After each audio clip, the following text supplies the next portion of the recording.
Hello everybody, welcome back to Firefield Junction, another review for you today, and as you can see we've got a DMU in front of us today. And as you can tell looking at the box, and as you've already guessed, it's a Class 150 that we've got today. And as you can see, it's also in the GWR green livery. Now I've been meaning to get this for a while, but it's just taken a bit longer than I wanted it to really to get it, but it's finally here. We've finally got it in front of us for us to look at, and we can finally add it to the collection. Now I have already obviously looked at 150. I've obviously looked at the first Great Western one, and that was a little while ago now. But obviously this is in the GWR green livery. It's in the new. It's basically the newest livery that obviously we now see on the Great Western network. Definitely not as good as the first Great Western livery in my opinion, but still a decent looking units nonetheless. So the Class 150 in real life, obviously loads built, pretty much all of them are still running. Obviously you can see them on the Great Western network. Northern have them, Transport for Wales have them, and there might be other companies that have them as well, but obviously still several companies using them and still running, and they're not bad. They're nice trains. I've ridden on them before. They're not too bad. I will be honest. They're not my favourite DMU, but they're still nice trains nonetheless. Now, if we have a quick look at the end of the box, we can see it's a Class 150-2. Now it's 15216, so it's GWR green in first group, and it also has passengers fitted. Yes, as you can see inside, this model does have passenger figures fitted. So at least it's not exactly the same as the first Great Western one. You are getting a little bit more for your money because you are getting passengers this time. Obviously the other one didn't have passengers, but I suppose if you're running this on a depot layout, well, you're not really going to want the passengers fitted, are you? But oh well, I suppose it's something we have to deal with. And if you wanted to, you can always remove them from the inside if you want to, if you don't want them. And that's 21 pin DCC ready, which is good. I've got a spare 21 pin decoder ready for her. So once she's all ran in and everything, we can fit the decoder to her. And I'll show you how to chip this unit as well if you're interested. I will show you how to take the body off and put a decoder in, so you know how to do it. If you don't know how to do it already, or you're not feeling confident enough, I will show you how to chip these because they're quite easy to do. And the body comes off quite easily, and it's fairly easy to get the chip in. It's not the hardest model in the world to fit a decoder to, so it's not too bad. Now anyway, let's open up the box and have a look at her. I haven't had her out of the box yet, so I really don't know any more than you do at this moment in time. She doesn't want to come out very easily. There we go. So that's the most units there, and then if we grab the dummy units as well, there we go. So we might as well have a look at the most unit first. I suppose it's probably the sensible thing to do. So it's the typical Bachmann packaging. I'm sure we're used to this. So if we just have a look at the product and maintenance instructions, so it's going to be the typical stuff, isn't it? So we've got the Bachmann Collector Club, the warranty there and everything. Right, we'll put that to one side because I'm not interested in that. And let's have a look at this. So this is the general stuff. So we've got decoder fitting, body removal, all the servicing. Now what's this here? DC sound decoder fitting. There are loudspeaker connections to the main PCB. Speaker plus. Oh yeah, negative. Yeah. So on most models, new models these days, at least I know from Bachmann, they do have sections on the locomotive circuit board that you can solder a speaker to, so you don't always have to solder it directly to the chip. It would be nice if they had fitted a speaker as standard, but well, I suppose that again that's something we have to deal with. But anyway, let's just get her out and let's have a look. So if we just slide this off, and she is heavy, I can feel the weight of that motor. And if we just lift her out, we'll lift her out at the motor end. There we go. And there we go. And look at this. Well, I just don't really know what to say. As usual from Bachmann, an absolutely fantastic model. For a start, obviously, as I said a moment ago, is the weight. She is heavy, and you can feel that she just wants to fall this way because obviously the motor is in this end. All the circuitry for the DCC is in this end, so obviously that's where most of the weight is going to be. But there's still a fairly decent amount of weight throughout the entire unit, and the reason for that a solid die-cast chassis. Yes, the chassis on the motor units on these is fully die-cast, it's fully solid metal, so there's plenty of weight for her to pull the coach around. But to be honest, well, she's not going to be hauling any 20 Coach Express trains anytime soon, is she? But yeah, she is fantastic. Obviously, the livery application is really, really good. It looks fantastic. The passenger figures look really good as well. They look nicely painted. The underframe detail is really good. It's not all one colour, which is nice. The bogies turn quite nicely. It would have been nice if they had hidden the pickups a bit better, because as she's running around, I suppose if you're low enough down, you are going to see those pickups, which isn't great. So obviously Hornby, they tend to blacken them out, like they tend to paint them with some black paint or something to hide them. Bachmann, not so much. But if we just turn her upside down, we can see that they are the wiper style pickups.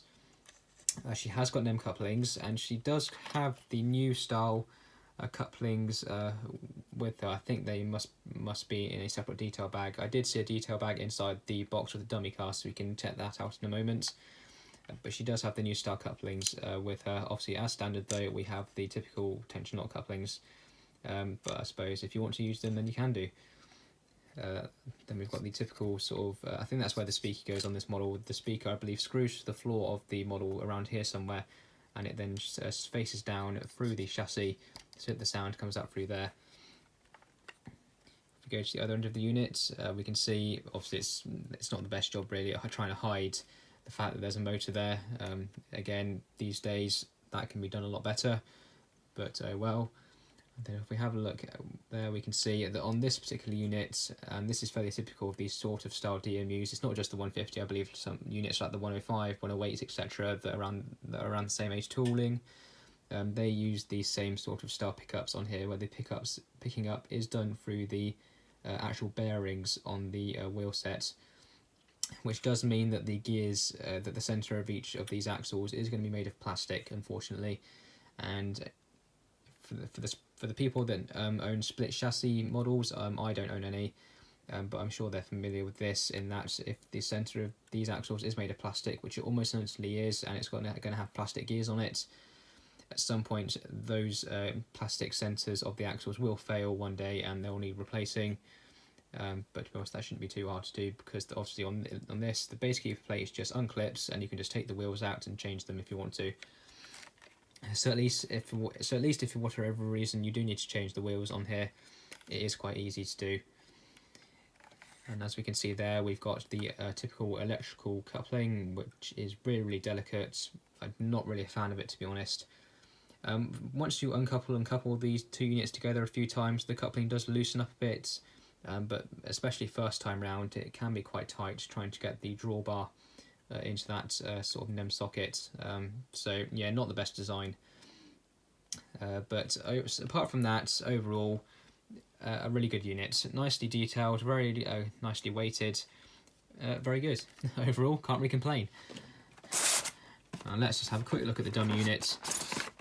Obviously it's going to be exactly the same, just with no motor. So we lift up this end this time. We will just have a look at these details actually, if I can unsellotape them. There we go. So try and unroll this bag somehow. Bit of sellotape came off there. If I just put that to one side, this bag should unroll. There we go. There's a bit of sellotape there holding it on. It doesn't really want to come, to be honest. I can't unroll it at the moment, but if I try and spread some of the things out, so we can see there, that's one of the couplings. It doesn't look particularly strong actually, it looks quite delicate. But I will try those out on the layout to see if I can couple this 150 to my other one, and we'll see if they can run together. Then we've also got snow plows in there, and there's also an enclosure for the speaker, and we've also got the electrical coupling connector drawbar there. So that's good. I will have a better look at that later. I don't want to fiddle around with the bag too much. There we go. If we just take the dummy unit out, and there we go. Then we've got the dummy units. Obviously, much lighter, to be honest. Almost too light in a way, to be honest. The dummy units on these are extremely light, but they're not. They're on the brink of being too light, to be honest. but I'd say they're just about heavy enough. Obviously on these, the pickups are all typical wiper style pickups. That bogey actually was a little bit tight. I might loosen that a little bit actually, because it's really, really tight. The other one is a bit better. But then you can see you've got the other coupling there for the electrical connection. And then obviously, as we can see, livery application is just as good as on the motor. Again, underframe detail is really good, and we've also got the passengers as well. Obviously, that's something I forgot to mention on the motor. She does have working lights, although you probably already know that. Obviously, you're going to have the typical sort of marker light on the side there, and then a headlight here and here when she comes towards you. Then as she goes away from you, it's going to be the two most inner lights there showing red. And they do a pretty good job of it, to be honest. The lights on here aren't too bad. I think they could be a little bit brighter, or just a little bit more solid in colour. But overall, they're not too bad. They're decent lights. And she does have interior lights as well. There we go. If I hold the unit like that, so you can just see inside there some LEDs on a circuit board that runs the full length of the unit. And it's the exact same on the motor, but well, just 2/3 of it. So for your money, you definitely don't get a ridiculously cheap model. For your money, you do get a decent amount of features. You get passengers, you get interior lighting, you get very good detail, very good weight. Overall, it's still a very good model, but it's still way too overpriced. You could buy the models, the other models of these that are older. For example, my first Great Western one, and that's a limited edition Kerno from Kerno. That model is obviously quite a few years older than this. Well, more than that. It's quite a lot of years older than this. I'd say certainly the early 2000s and early 2010s roughly to mid 2010s roughly. I'd say is when that model was released, and it's the same tooling as this, and you could buy that model for less than £200. And yet you've got this one, which is the same tooling. I know obviously the livery is different, so maybe the livery could add cost to that. Obviously, adding the passenger figures will increase the cost, but it's still too expensive. It still would be nice if it would have been cheaper, but I suppose in this day and age, prices are always going up, especially with the world situation. Prices have gone up quite significantly, but at least they're still trying to keep them fairly low. But at least with Bachmann, if their prices do go up, most of the time the model reflects that as well, and in this case it has, in one way at least, that with this price increase you are getting passenger figures as well, and you're getting the new style couplings, which is obviously, at least there is some reason there for that, for the higher cost, but she's still too expensive for what she is. But apart from that, an excellent model nonetheless, still very, very good. But obviously the next thing to do is we need to put her on the track and see how she runs, and also get her ran in